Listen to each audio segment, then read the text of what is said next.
Hello, I'm John K. Coyle and welcome to the Time Expansion Project, Episode 2. In this episode, we're going to explore the brain science of time perception, very specifically how the brain constructs time out of memories.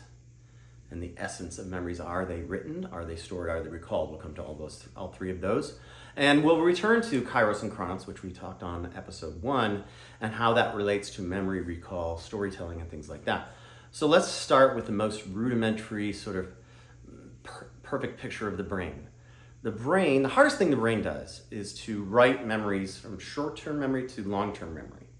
So taking all this stimulus around you, turning it into data that is then stored all around the parietal lobe. The hippocampus, not important for you, but the hippocampus is the memory writer by and large. And so, think of the hippocampus sort of as storing photographs about every 2 to 3 seconds. It's sweeping them from the short-term memory, prefrontal cortex, all around the rest of your brain, storing them in various pockets, hopefully in a way that you can find them. And so that's what your brain is doing right now and what my brain is doing right now until things get interesting. There's a part of the brain sitting right next to the hippocampus called the amygdala. And the amygdala is sort of a sentinel. It exists for a lot of things. It does some really important things. But one of the most important things it does is it sort of watches for danger or excitement. And it wakes up. And when it does, when there's something exciting or something dangerous, something risky, something uncertain, something amazing coming at you, it says write faster. So the hippocampus is normally writing every 2 to 3 seconds, sweeping a new picture into the pile. Think of it as a stack of photos, mostly visual, 70%, but the rest is also audio and emotions and all the other sense. And so you've got this stack of photographs that you're creating every 2 to 3 seconds until the amygdala wakes up. And it says, write faster, and I'm also going to write memories as well. And so it starts shunting memories around the parietal lobe, and your frame rate goes up from maybe every 2 to 3 seconds to 20 to 30 times per second, which is an increase of 50, 60x. So you're literally writing memories 50 to 60 times faster, and those memories are not only written faster, they store more information, and they're more highly recallable. Now, if you know anything about frame rates in video, if you speed up the frame rate in a camera, but play it at the same speed, everything slows down. So that's what happens, right? You're in a car crash, you're about to lean in for the first kiss, everything slows down in those super intense moments. That's your amygdala waking up, and by the way, it only wakes up for 2 things really. Never do that again, or always do that again. Don't die, please procreate. Don't get in the car accident, avoid the car wreck, lean in for that first kiss, ask her out, tell her you love her, what have you. Those are the things the amygdala sort of lives for. It's trying to keep you alive so you can procreate and perpetuate the species. Now, it's going to wake up for a variety of other things, but that's the nature of the role of the amygdala. And this gets to one of the major precepts of my forthcoming book, which will be called Counterclockwise, How to Design Endless Summers, topic 1, or How to Slow the Acceleration of Time, title 2. One of those two, I'll let you choose. Counterclockwise, How to Design Endless Summers, title 1.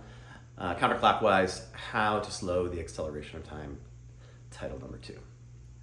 So this is the nature of how the amygdala works. And so what's really interesting is the brain is lazy, right? It's very lazy, and it's 28% of your calorie burn on an average day, but it's only 3% of your mass. So think of it as a giant light bulb on the top of your head, right? Like just burning energy. And one of the hardest things it does, if not the hardest, is to take in all this stimulus and write it all around the parietal lobe, all around the brain. It's a really hard thing to do if you think about it. And so it's lazy. And so it doesn't want to do that if it doesn't have to. Now, it'll do that to keep you alive and keep you procreating. Hence, it wakes up in the car crash and when you lean in for the first kiss. But when you have a boring day at work, it might not get there. And this gets to the first precept that I was getting to before. The you that you are, is the sum of your memories. The you that you are, the you that you become, the you that you're going to be, other than basic DNA stuff that you can't control, is really the sum of your memories. Did you write it down? Did you store it? And can you recall it? Those things that shunt forward when you're making decisions, when you're thinking about what to do next, come from all of your memories that are available. And they cause you to do things or not do things, make things or not make things, make decisions or not make decisions. You are the sum of your memories. So that stack of photos with emotions, memories, and etc. is the you that you are. And here's where it gets really important. If you're the sum of your memories, more memories is what makes more time. This is the entire book, right? If you have more stored, recallable memories, you simply are alive longer. Abraham Lincoln sort of had it right. The trick isn't not to have more years in your life, it's to have more life in your years. So how do we do that? Well, we need to wake up the amygdala.